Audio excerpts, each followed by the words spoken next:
gera, EH Bilduren programa idazkaria eta Eusko Legebiltzarrean legebiltzarkide Kortajarena Anderea, egunon ongi etorri. Egunon.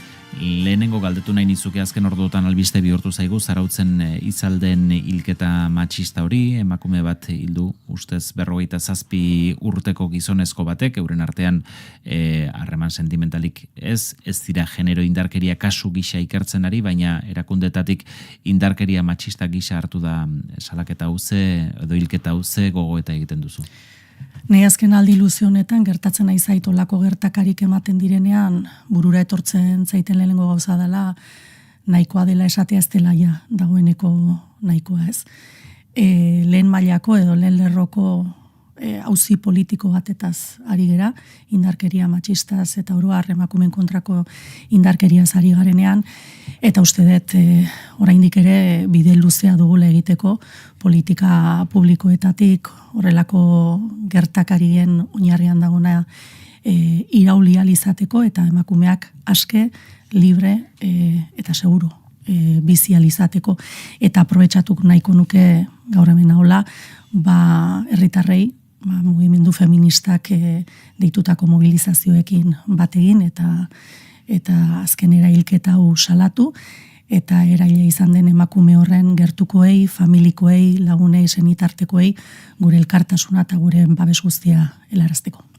Gainerakoan aktualitate politikoan oraindik ere zer esan ematen ari dira pasaden igandean Gasteizen izandako gertakariak, batetik falangearen kontzentrazioa, haien aurrean izandako kontramanifestazioa eta horrek sortutako istiluak, Eusko Legebiltzarrean ekimenak aurkeztu dituzue, bai zuek, bai EAJ-PSek, eta azken hauek eskatzen dute mozio batean gaitzez daitezela indarkeria ekintzak. Ikusten duzue zuek ontzat emateko moduko testua dela eurek aurkeztu dutena? Bueno, nik uste dut maila batean normala dela, azken igandeko gertakari horiek oraindik ere, nolabait eztabaida sortzea, gertakari horiek falangea, hain zuzen, falangeari egindako elkarteratze hori egitea, albidetzea, hori ez debekatzea, oso larria den gertakari bat delako, ez? Uste dut hor,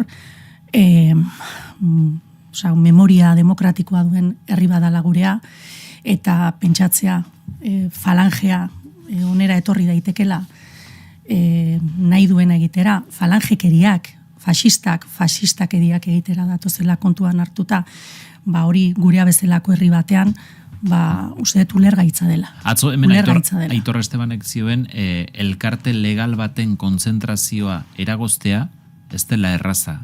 Zuek ikusten duzu oinarri juridikorik hori egin ahal izateko? Noski, azkeneko ordu hauetan esan da ez, Jaurlaritzak ez zuela eskumenik edo ez zuela gaitasunik hori legez kanpo usteko, baina hori ez da egia. Hor dago, ordena publikoaren legea dago, memoria demokratikoaren legea dago, eta dago baitare herritarren babeserako legea, baina eske, ez dakit Iñaki, baina segurazkozuk mikrofono hauetan ere debekatuak izan diren, hainbat manifa, hainbat kontzentrazioaren berri, ematea tokatuko zitzaizun, eske herri honetan horrelakoak eta horrelakoak ez direnak debekatu dira olako gertakariak ekiditeko, ez? Eta uste dut, Jaurlaritzak egin behar zuena momentu honetan zela, falangeak dei hori eginda, egin behar zuen lehenengo gauza izan behar zela hori debekatzea. Eta hori debekatzeko batzuela oinarri juridikoa, eskura zituela memoria demokratikoaren legea, eskura zituela baitare ordena publikoaren legea eta herritarrak babesteko legea. Hortik aurrera, agian falangeak errekursoa sartuko luke eta gerta daiteke epai batek ere falangeari arrazoi ematea eta hori albidetzea. Eta kasu horretan ere, ze horrelakoak ere ikusita gaude, Jaurlaritzak eta barne sailak izango luke aukera oztopoak jartzeko, kontzentrazio horiek beste leku batean jartzeko eta bar. Baina hemen ikusi duguna da, arrazoi objektiboak izan da, eta oinarri objektiboak izan da hori debekatzeko, horrei aurrera egiteko aukera eman dela. Eta ikusi duguna, igandean ikusi genuna, izan duzela, fasistak estorri zirela, fasistakeriak egitera, ze ez dut pentsatzen, inork pentsatuko zuenik, falangea nora eta Gasteizera, eta horrelako espazio simboliko batera, etorriko zenik Andrazuriari lore eskaintza bat ematea, egitera, ez dut uste hori inork pentsatuko zuenik, eta ikusi duguna da, egin direla biktimei iraini egin zaiela, ikusi dugu baitaren nola prekonstituzionalak diren irudiak ekarri dituzten, ikusi dugu nola persona horiek, falangeko eta fascista horiek etorri diren makilekin eta bestelako instrumentajearekin, eta ikusi dugu nola kantatu duten Cara al Sol, ikusi dugu memoria demokratikoaren kontrako ekintzak egin direla, baino batez ere ikusi dugula nola egin duten eraso, nolabait, memoria demokratikoa eta antifascista duen herri baten oinarriei egin zaien eraso. Eta horren aurrean ikusi duguna da orden publikoa ez dela bermatu, babes hori ez dela bermatu, eta gainera eman direla gertakari larriak, eta berriz ere ikusi dugula nola persona bat larriki zauritua izan den ertzaintzaren aktuazio horren aurrean, ez? Eta horren aurrean ikusten ari digera bi ekimen daudela, ez? Batetik Euskal Herria Bildu sartutakoa, eta pixka bat ikusita gure herria dela herri antifascista bat, gure herria dela memoria demokratikoa duen herri bat, guk planteatu duguna legebiltzarrean da horrelako ekimenak, falangeak bezala deitutako ekimen fascistei bidea izteko ekimen bat, eta ikusten duguna da alderdi sozialistak eta Eusko Alderdi Jeltzaleak egiten dutena da dela atzo aurkeztutako ekimen horrekin ventiladorea jartzea, eta dituzten ardurak bere gain hartu beharrean, autokritika egin beharrean, ze horretarako garaia da. Hemen ez gaude epai moralak egiteko edo gertakarien aurrean gure iritzia emateko. Batez ere, gobernutan dauden alderdiak eta kideak daude hemen erabakiak hartzeko, eta horien aurrean, momentu honetan, autokritika egin beharrean, eta beren dagozkien ardurak hartu beharrean, ventiladorea jartzen dute eta saiatzen dira fokoa beste leku baten jartzen. Baina hemen larria dena da, kontzentrazio hori, falangearen eta fascisten kontzentrazio hori, baimendu izana. Nola nahi ere pasaden igandean, Gasteizko EH Bilduren oharrean gaitzetsi ziren gertakariak, bai falangearen kontzentrazioa, eta baita ondoren izan ziren liskarrak ere. Eta bertan ohar hortan zioten EH Bildu, Gasteizko EH Bildu zioen falangeari erantzuteko gehiengo zabalak eta mobilizazio masiboak behar direla. Lerro artean irakur ziteken ez zirela ontzat ematen kontramanifestarien jarrerak. EH Bilduren biharamoneko orokorrak ez zuen horrelakorik aipatzen. Zuen baitan fasismoari erantzuteko moduari dagokionez desadostasuna daude? Argi geratzen dena, eta nik uste dut herritar orok duela argi, Euskal Herria Bilduk beste modu batzuk dituela fasismoari aurre egiteko. Hori argi dago, eta uste dut herritarrek ere argi dutela, ez? Eta gure posizioa dela, fasismoak erasotzen dituen kolektibo guzti horiek, herritar guzti horiek, feministak, euskaltzaleak, abertzaleak eta bildu, eta horrei beste modu batean, pluralago batean erantzun izatea. Edozein kasutan guk egingo ez duguna inolaz ere da gertatutakoaren ardura kontzentratu ziren antifasiste hoien bizkarutzi, eta are gutxiago egingo ez duguna da ekidistantzi ariketa bat, eta inoiz ez ditugu parekatuko han kontzentratu ziren fasistak eta hoiei aurre egiteko elkartu ziren antifasistak. Ze hori, gurea bezalako antifasista den herri batean, memoria demokratikoa duen herri batean, hori akats politiko larri bada.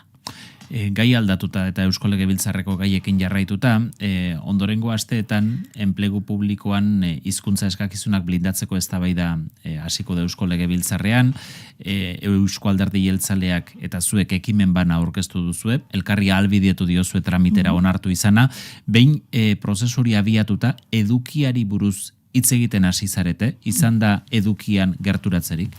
Lege honen inguruan asko hitz egin dugu, legeak sartu aurretik, etzen adostasun batera iristeko aukerarik izan lege hau aurkeztu aurretik, eta ikusten genunez egoerak eskatzen zuela mugimendu bat, eta eskatzen zuela aurrera pauso bat, guk lege aurkeztu aurretik asko hitz egin genuen Eusko Alderdi Jeltzalearekin, baina esan bezala ikusten genunez ez zegoela aukerarik adostasun batera iristeko, guk pausua eman eta lege hori aurkeztu genuen legebiltzarrean premiazkoa iruditzen zitzaigulako eztabaida epaitegietatik behartzu legura, hizkuntz politiken inguruko eztabaida epaitegietatik legebiltzarrera ekartzea ezinbesteko eta premiazko ikusten genula, eta nolabait hori egiteko saiakera egin genuen, eta astoko postu ginen, guk mugimendu hori egin da gero, baita ere Eusko Alderdi Jeltzaleak ere, beste lege proposamen bat aurkezten zula ikustean. Eta uste dut, nahiko logikoa eta normala dala, bi alderdi euskaltzalek bat egitea eta elkarri albidetzea lege horien tramitazioa. Uste dut, elitzakela ulertuko gainuntzean elkarri oztopoak ipintzen jartzea. Hortik aurrera ikusi jarraitzen dugu hizketan eta hitz egin beharko dugu, baino gure ustez garrantzitsua da gai honen inguruan adostasunetara iristea. EAJak dio zuen proposamenak ikuspuntu juridikotik ahulguneak dituela. Irizpide orokor gisa zuek planteatzen duzu euskara eta gaztelania bete behar izatea lan eskaintza publiko orotan, eta gero identifikatzea agian plaza batzuetan egin daitezken salbuespenak. Zuek ikusten diozue lege ikuspuntutik juridikoki eusteko gaitasuna? Bai, are gehiago esango nizuke, ez da guk ikusten dugula, guk lege hau lege aldaketa aurkeztu genuenean kontraste juridiko asko egin ditugu eta kontrastuatu dugu Galiziako eta Kataluniako juristekin eta horrelako hizkuntz politikak burutu dituzten personekin, eta justuki guk planteatu dugun hori da oroar Galizian eta Katalunian dagoeneko indarrean dagona eta berme juridiko horiek eta konstituzional horiek badituen proposamen bat, ez? Kontrara iruditzen zaigu, babesgabetasun handiagoa sortzen duela EAJak egindako proposamen. Proposatzen duena da erakunde bakoitzari autonomia gehiago ematea, errealitate soziolinguistikoaren arabera eskakizunena zehazteko. Bai, baina maila batean horrek suposatzen duenea praktikan da, nolabait Jaurlaritzak bere gainetik kentzen duela auzi hori, baino erakunde horietako bakoitzak izan dezake ondoren arazoak bere hizkuntza eskakintzunak finkatzen dituenean, ez?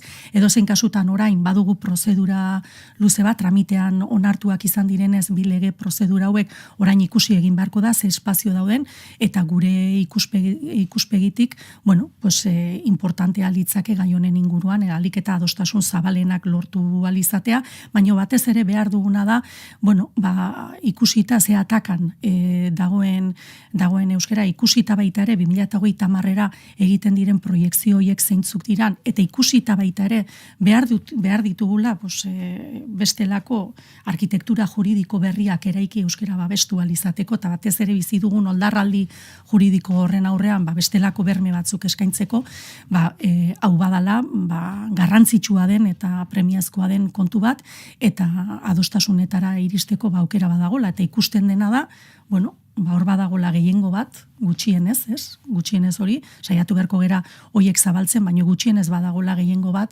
berme hoiek eta egitura juridiko berri hoiek egituratzeko prest dago. Eusko Alderdi Jeltzalea dio, naiz eta ekimena Alderdi Sozialistaren babesi gabe aurkeztu duen, saiatu behar duela akordio hori lortzen eta babes hori lortzen.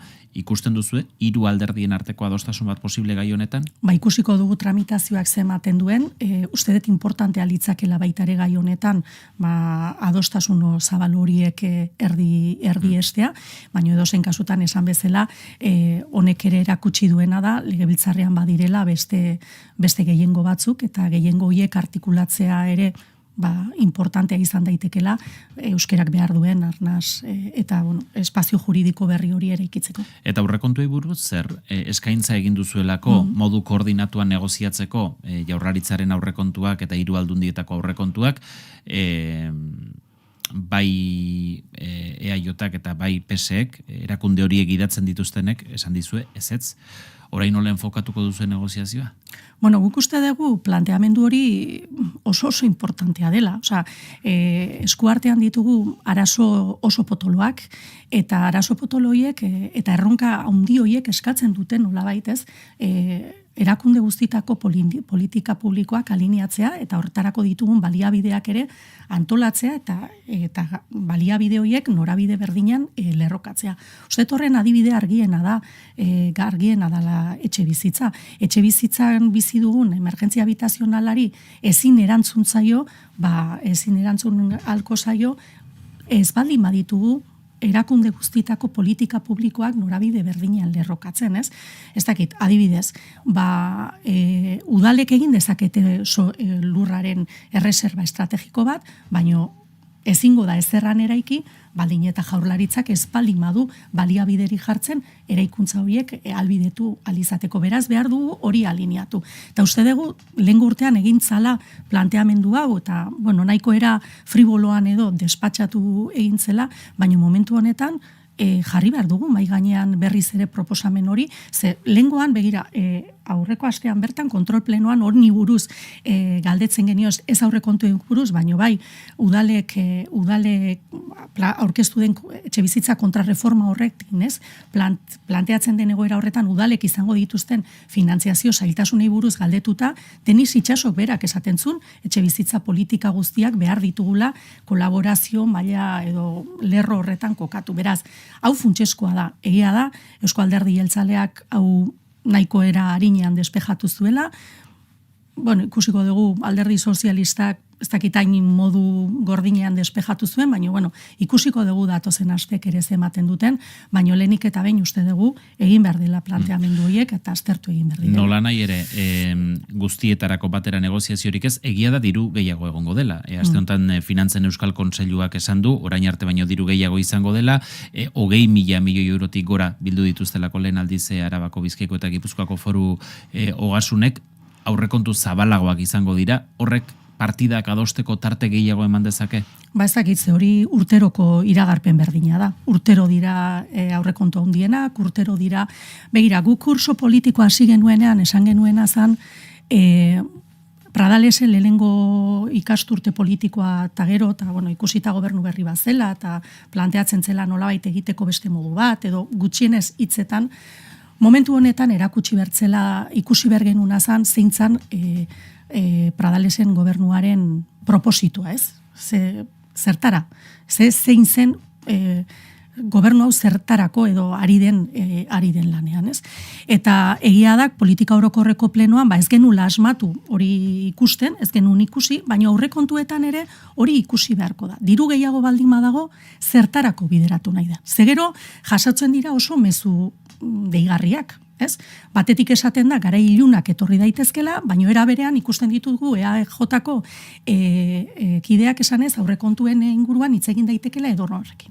Batek proposito argi bat baldin badaka politikan, eta argi daukanean zein den norabidea, argi izan behar du, bide hori ezin dela edozeinekin egin. Beraz, ez dakiz emango duen aurrekontuen inguruan, ez dakiz emango duten datozen astek, baina EAJak eta PSek erabaki egin beharko dute bide hau norekin egin nahi duten. Egin nahi duten Euskal Herria Bildurekin edo Alderdi Popularrarekin. Zebiekin ezin da. Bideak oso desberdinak dira. Eta nago, edo nire sensazioa da, Alderdi Sozialistari etzaiola berdin aurrekontuak Alderdi Popularrarekin adostea. Alderdi Popularra denean, Madrideko gobernuaren kontrako, estatuko gobernuaren kontrako ofensiba reakzionario baten buru denean. Eta nago, Eusko Alderdi Jeltzaleari ere, etzaiola berdin izan behar, Pradales lehendakariak berak esaten zigunean, politika orokorreko plenoan, garai ilunak datozela, gure identitatea, gure eskubideak egon daitezkela arriskuan, batez ere, gure identitatea eta gure eskubideak arriskuan baldin badaude, izango delako, Alderdi Popularra eta Voxen eskutik, eta orduan hori horrela izan da akordioak peperekin posible irudikatzea ere, ez zait oso logikoa iritzen. Batzutan iruditzen zait kontrapolitika edo erabata politikoak diren mezuak. Ze puntutaraino baldintzatuko du negoziazio hau, berez datorren urtean ez, urrengoan diren udal eta foru hauteskundeak. Somatzen ari garelako udal eta foru hauteskunde horien testu inguruan motorra berotzen hasita zaudetela alderdi politikoak, eta horrek baldintza dezakela negoziazioan atera daiteken argazkia? Bueno, guke orain baino leno esan dugu, ez? Herri hau daola bidegurutze oso garrantzitsuan, eta zentzu horretan behar dugula, ez? Ikuspegi partidista pixka bat alde batera utzi, eta momentuak eskatzen duen maila politikoa eman, eta bestelako klabetan politikak egiteko, ez? Behar dugu baita ere ulertu ze erronka ditugun, eta behar dugu ulertu baita ere erronka horietan bakoitzak egin dezaken ekarpena zein izan daiteke, eta goi mailako politika egin, bai? Ezin ulertu daitekena da, adibidez aurrekontuen inguruko akordio bat izango danik adesio akordio bat, ez? Edo aurrekontu batean egotea, argazki batean egoteko borondatearekin egiten den zerbait dela.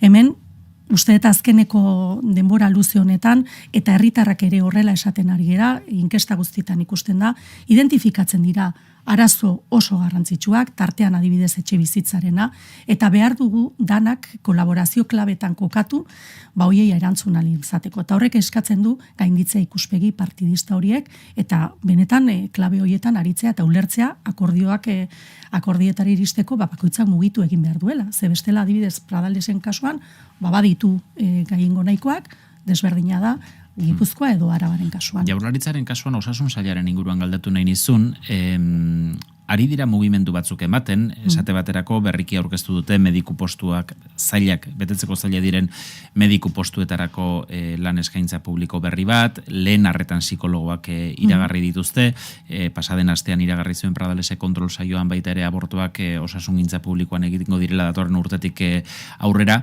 Somatzen duzue Osakidetzan norabide egokian zerbait aldatzen ari ote den? Bueno, ikusten ditugu iragarpen efektista batzuk egon daitezkela, baino beste mugimendu batzuk ere eman dira Osakidetzan, tartean udan kupula guztia destituitu zen, kupula berri bat jarri zen, eta horren inguruko inolako azalpenik ez zaigu eman. Bai? Uste dut badagola saiakera bat nolabait pertzepzioak aldatzeko, baino finean onera ekarri gaituzten politikak aldatzen ez badira, zaila dela beste erantzun bat aurkitu ahal izatea. Eta zentzu horretan oraindik ere ez ditugu ikusten oinarrian onera ekarri gaituzten egoera hoien inguruko eraldaketarik eman denik. Azken ordu hauetan albiste izan da Eneko Goia Donostiako alkateak utzi duela kargua, Joni Saustik hartuko duaren lekukoa, eta itxura du bera izango dela hurrengo udala hauteskundetan ere hautagai. Errelebo horrek piztu du baita ere gainerako alderdien alkategaiak nortzuk izango ote diren galdera eta kinilaren batean zure izena ere agertu da. Ez dakite EH Bildutik zuri proposamenen bat hortarako etorri zaizun Donostiako alkategai izateko edo nahi ote zenuken izan? Begira, ni donostiarra naiz, eta esango nuke Donostik zerbait behar espaldin badu momentu honetan, dala 2 urteko hauteskunde kanpaina bat. Eta ez dela orain momentua nor ariketa horretan edo joko horretan aritzeko, ze sensazioa da, eta uste dut hori herritar asko, donostiar asko konpartitzen dugula, Donostian pilatzen ari direla arazoak, Donostia eskutik jundala, eta eskutik jundala sektore batzuei utzi egintzaielako jaunda jabe bilakatzen hiri honetan, eta horren ondorioak pairatzen ari direla herritarrak, auzoak, komertzio txikiak eta beste hainbat sektore.